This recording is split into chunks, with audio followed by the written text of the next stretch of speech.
But this powerful ability wasn't something he was born with. It all began when he was a child. A dozen or so children were taken to a secret laboratory. The director injected a blue serum into each child. From that moment on, this group of children awakened to a variety of supernatural abilities. Although Roger could manipulate any object with telekinesis, he was completely unable to control it at that moment. He watched as the chair in front of him flew toward the surrounding walls. It flew toward the others. Just as the chair was about to strike Roger, a boy about his age, disregarding his own safety, rushed forward. He tackled Roger to the ground. It was precisely this tackle that gradually calmed Roger's uncontrolled telekinesis. The boy claimed to possess the ability to come back from the dead. Even if he suffered fatal injuries, he could wake up again. Encouraged by the boy, Roger slowly calmed the fear in his heart. He finally mastered the ability to manipulate objects with his psychic powers. He could control the things around him with ease. But then the laboratory suddenly exploded. The entire lab was instantly reduced to rubble. Many years later, an old scavenger, while working, he accidentally fell into a contaminated sewage ditch. But when he crawled out of the filth, scales began to grow in layers on his hands. His ears also started to fall off. His body underwent a fish-like mutation and evolution.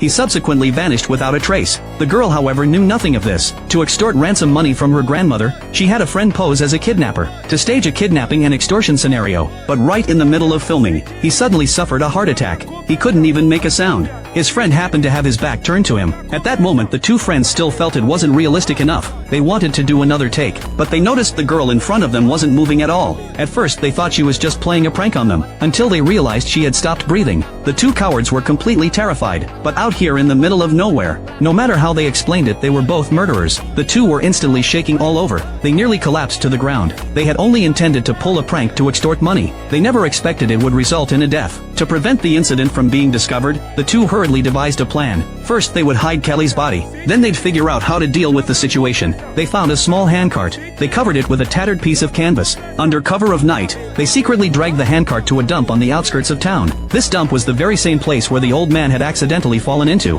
the wastewater pit that had caused his body to mutate. The area was deserted and overgrown with weeds. It gave off a pungent stench. Hardly anyone ever came here. It was the perfect place to hide a body. Just as the two were carefully preparing to lower Corey's body into the pit, a flashlight beam suddenly shone upon them. The two froze in terror and turned to look. They discovered that the person approaching was none other than Roger. It turned out that someone had previously complained about the foul odor coming from the suburban dump. They also reported seeing suspicious individuals lurking around. Roger had come specifically to investigate. Unbeknownst to them, he had stumbled right upon them. Roger tried to go down to investigate, but the two blocked his path. In the panic, the body fell into the wastewater pit. When Roger shone his flashlight down, the corpse of a young girl suddenly came into view. The two realized their plan had been exposed. They took off running, but just as they were fleeing in a panic, they accidentally fell into the boiling water. With no way out, they tried to explain the situation to Roger, but when they turned to look again, the body that had been there moments ago had vanished into thin air. No matter how much they searched the pit of boiling water, they could find no trace of it. At this point, Roger's suspicions grew deeper. He felt that something was definitely amiss. He was convinced that these two must have an accomplice. With that thought in mind, Roger hesitated no longer. He immediately pulled out his phone and dialed 911. Seeing this, the two men who had fallen into the waste pit were instantly frantic. They struggled desperately to stop him, but it was too late. The call had already gone through. The police arrived at the scene shortly thereafter. Roger calmly reported to the officers. He had witnessed the two men attempting to dispose of a woman's body, but now the body was gone. It was likely hidden by their accomplice while they had the chance. Just as the police were questioning Roger, an officer suddenly asked him, "Is the missing person the girl behind you?" Roger glanced back and confirmed it to the officer. Instantly it dawned on Roger. Wasn't Kelly already dead? Roger's mind went completely blank. Paul and Tom, who were crouched on the ground, also witnessed the scene. At first they couldn't believe their eyes. Then an extremely eerie smile spread across their faces. They were so terrified they fainted on the spot. The incident was quickly dismissed as a misunderstanding. The commotion subsided for the time being. Kelly was admitted to the hospital. It turned out that the kidnapping had been orchestrated by Coley. Just a few days earlier, she had been told she had cancer and didn't have much time left. She had originally wanted to ask her grandmother for money to go on a trip, but her grandmother would rather donate the money than let Coley leave. So Coley had hired the two men to pretend to be kidnappers. But Paul was still shaken. He demanded to know from Coley what had really happened. He had truly believed he was dead. Why hadn't he even been breathing at the time? Kelly also stopped moving. She confessed that she too had thought she was dead. She had even seen some very strange visions. In her memory, she seemed to be standing at the entrance of a pitch-black tunnel. In the distance there was a blurry human figure, shouting at her in a dialect she couldn't understand. It seemed to be urging her to leave quickly. Tom guessed it might have been a near-death experience. What he saw might have been a messenger from the underworld. Corey wasn't sure herself. She wasn't certain whether she was dead or alive. His biggest concern right now was that his grandmother must never find out about this. His grandmother was no ordinary old lady. She was once a formidable figure who ruled the roost. A terrifying fantasy even flashed through Kelly's mind. Paul and Tom were buried alive in the ground with only their heads sticking out, and his imposing grandmother was coldly ordering her men to keep digging. The thought sent a chill down his spine. He told Paul and Tom the only way out now was to play the cute card with Grandma, as long as they clung to her leg, and all their problems would be solved. But the moment he finished speaking, Grandma suddenly walked into the hospital room. This made the guilty trio instinctively try to hide. Just as Cully hid inside the hospital room's wardrobe, the next second he found himself transported to another world. Before him was no longer the familiar hospital wardrobe, but a scene of brutal torture. At the same time, Paul and Tom confessed to kidnapping him. The scheme to swindle money was laid bare. Even the details of how they split the loot were explained in clear detail. Upon learning the truth, Grandma was both furious and anxious.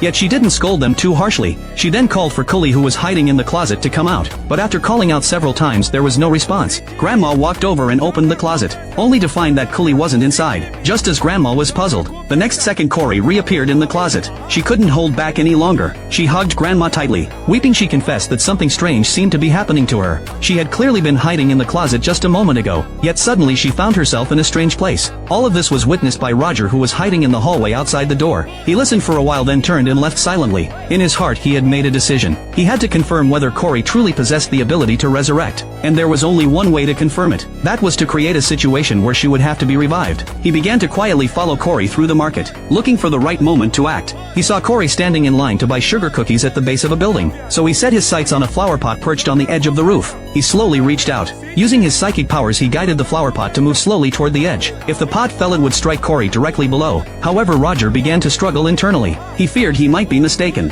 What if Corey didn't have the power to resurrect? He would become a murderer. Corey seemed to sense something. She realized someone was following her. She immediately took off running. Roger gave chase. The two of them ran through the narrow streets, one in front and one behind. Eventually Corey ran into an abandoned flower shop greenhouse. Roger chased her to the abandoned lot. There he happened to run into the owner, who was selling second-hand goods there. An old camera in the owner's hands caught Roger's attention. He took the camera and saw disturbing footage inside. It was filmed by Paul and Tom. A video of Corey tied to a chair pretending to be dead. Meanwhile, Corey was frantically searching for the camera inside the greenhouse, trying to destroy the evidence. On the other side, Tom, who was driving, also received the news and rushed over. In the center of the junkyard, Roger made up his mind. Facing the dilapidated greenhouse, he extended his right hand. An invisible force erupted from his body. The crows nearby were startled and flew away. The wind chimes outside the greenhouse rattled violently. The window panes shattered in an instant. Inside the greenhouse, Corey was terrified by this sudden turn of events. Dust and debris kept falling from the ceiling. Outside, Roger clenched his fists. The steel framework of the entire greenhouse began to twist and collapse. Tom rushed over in his van. When he saw the massive cloud of dust rising in the distance, he was completely stunned. He realized that Corey might be inside that collapsing building. The massive greenhouse seemed to be torn apart by an invisible hand. It crashed down with a thunderous roar. Corey screamed as she dodged falling debris in the rubble. Eventually she was struck hard by a massive steel pipe.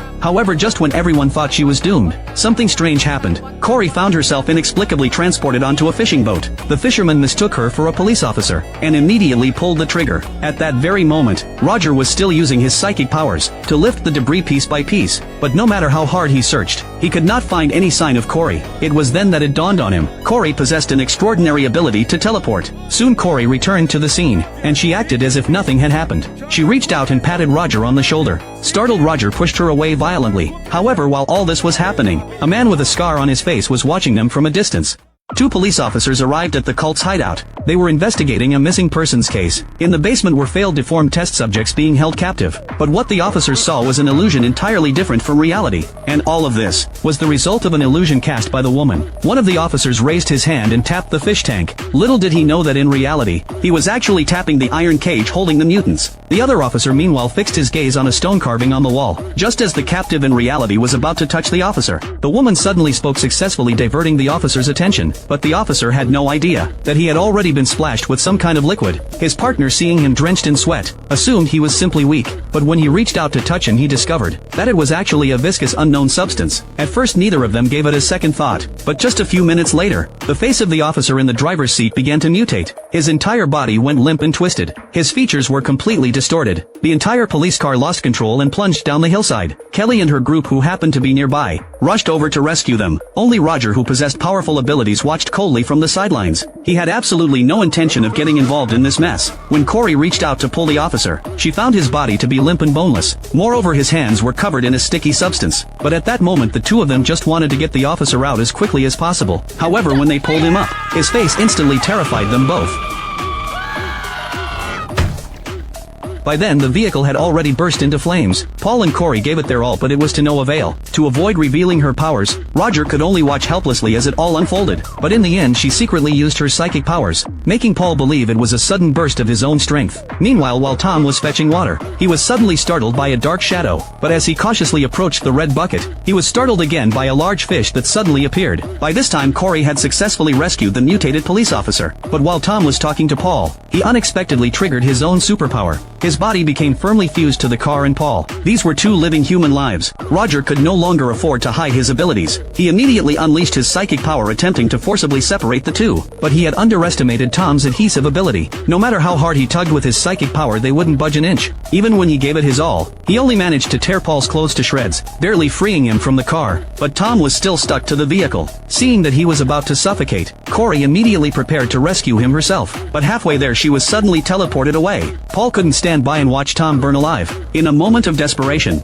he tore open the car's metal body with his bare hands. He successfully pulled Tom to safety. Roger took the opportunity to move the car far away. Just then Corey teleported back holding a scythe. Only after confirming everyone was safe did she finally relax. Her adorably clueless expression left Roger feeling utterly exasperated. Just yesterday, he had intended to secretly test Corey's superpowers. Instead, Corey accidentally teleported onto the pirate ship. Faced with bullets flying toward her, Corey triggered her teleportation ability once more. She escaped unharmed. Looking at the bullet holes in her clothes, she finally realized that everything that had happened was real. Just then she noticed Roger standing nearby. She was about to say hello, but he was on high alert. With a casual shove, he sent Corey flying. When Corey came to again, she found herself lying in Paul's home. After checking the bullet holes in her clothes once more, a bold theory occurred to her. She might have gained the superpower of teleportation. Paul's expression changed drastically upon hearing this, because his body was exhibiting abnormalities as well. So the two of them hurried to find Tom. The three of them had been together that night. They wanted to confirm whether Tom had also awakened special abilities. At first Tom tried his best to cover it up, but it didn't take long for him to slip up. Just as he was about to fall, his feet seemed to be glued to the floor. The two of them immediately understood. Tom, like them, had also gained superpowers. The evidence was right before their eyes. Tom could no longer deny it. Corey optimistically believed this was the awakening of superpowers, but Tom thought it was a mutation caused by industrial pollution. Seeing how flustered Tom was, Corey felt he was hiding something. Under her persistent questioning, Tom finally told the truth. He had witnessed the entire process of Roger using his powers to destroy the greenhouse. After hearing this, Corey went to City Hall where Roger was. She confronted Roger face to face, demanding an explanation, but Roger deliberately played dumb. Corey wasn't in the mood for his games. She cut straight to the chase and brought up the greenhouse incident. She even threatened him by revealing his superpowers. Roger quickly cut her off. He claimed the matter was outside City Hall's jurisdiction. He tried to call the next person in line, but to his surprise Kelly pulled out the next ticket. No matter how many times Roger pressed the call button, it was always Kelly. Eventually she simply rushed straight to the call machine. She quickly grabbed all the ticket slips from the machine. Meanwhile Roger frantically switched to the next number. Finally Roger was at his wit's end, so he asked the director for leave. He wanted to go out to handle business. The director knew Kelly wasn't someone to mess with. He quickly approved his request. Kelly immediately followed him out. She called out to Paul and Tom to chase after Roger. Kelly snatched Roger's bag. Then the three of them worked together to push Roger into the car. They bombarded him with questions about his superpowers. He believed that since everyone had already gained superpowers, they should form a team and teach him how to control his powers. But Roger had no such intention. In his view, he had more important things to do. He simply didn't have time to play house with them. To uncover the reason why Cooley and the others had gained superpowers, Roger began investigating the wastewater discharge records from back then. Eventually he confirmed the location where the lab had discharged wastewater that year. It was precisely the place where Cooley had previously died and her body had been dumped. But just as he was about to return to his post, he ran into Alan, a fellow test subject from back then. Since they were in a public place, Roger couldn't intervene. Alan wanted to ask if he'd been called back to Haicheng by his father, but in Roger's eyes, Dr. Andre was merely the man who turned them into monsters. He wasn't worthy of being called a father. He advised Alan and the others to stop creating mutants, otherwise it would cause trouble. But Alan retorted, "This is about creating a more beautiful world." Roger didn't want to waste any more words on him, because he knew that reason was useless with someone so deeply brainwashed. Although he didn't want to meddle, from the moment Alan found him, he could no longer stay out of it. The next day Corey began pestering Roger relentlessly. She was too curious about what superpowers were all about. She wanted to know if after gaining superpowers, she would still die of a heart attack, but Roger seemed determined not to let them get involved. He simply told her she wouldn't die, and sent her away. Corey was overjoyed with the answer, because she could finally enjoy her new life. But Alan back at the lab had already set his sights on Corey. Seeing that no one was around, Alan was finally ready to make his move. But he was stopped on the spot by Roger, who suddenly appeared.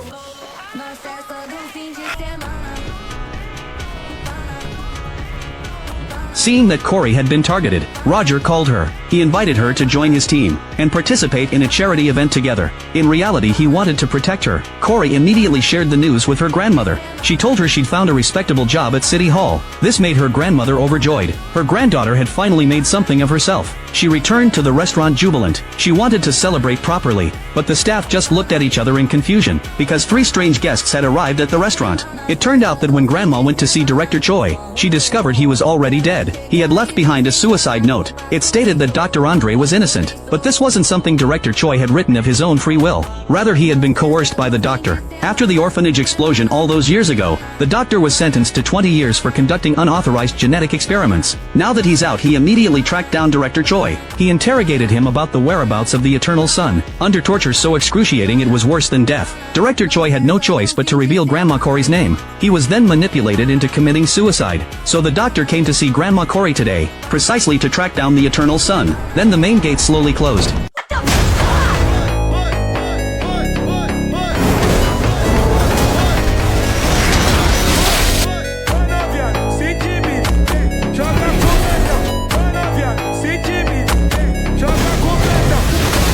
Amid the fierce battle, Roger's stamina began to wane, and blood started streaming from his nose. Just then, Corey teleported over, but when she saw the carnage unfolding before her, she was terrified out of her wits. She quickly teleported back inside the house. Once she regained her composure, she realized Roger was in danger, so she dragged Paul back to the battlefield, but they nearly got crushed by cars flying everywhere. As they scrambled to dodge and flee in disarray, Corey moved to Roger's side. Seeing this, Alan unleashed another attack. He manipulated all the cars in the area to soar into the air, intending to take all 3 of them out in one fell swoop. Just as the cars were about to crash down with a thunderous roar, Roger mustered all his strength to brace for the impact, but he was already completely exhausted. At the last possible moment, Corey stepped forward to shield Roger, but he yanked her back behind him. She alone bore the full force of the crashing vehicle. Seeing Corey in mortal danger, he instantly unleashed superhuman strength, lifting the entire car with his bare hands, but there was no one underneath it. This left Alan completely dumbfounded. He immediately prepared to finish him off, but when he confidently raised his hand to check, he never expected that his pride and joy, his signature move, wouldn't cause Paul a single scratch. Half believing, half doubting, he tested it on a nearby car. After confirming his powers were intact, he launched another attack on Paul. Yet Paul remained standing there completely unharmed. This instantly filled Alan with profound self-doubt, so he immediately used his superpower. But Paul was puzzled as to why Alan kept repeating the same move. This only made Alan even more furious. He threw himself at Paul with all his might. At that moment, Paul suddenly realized Alan might be trying to dance with him, so he began to follow Alan's rhythm, and just like that, a dramatic scene unfolded.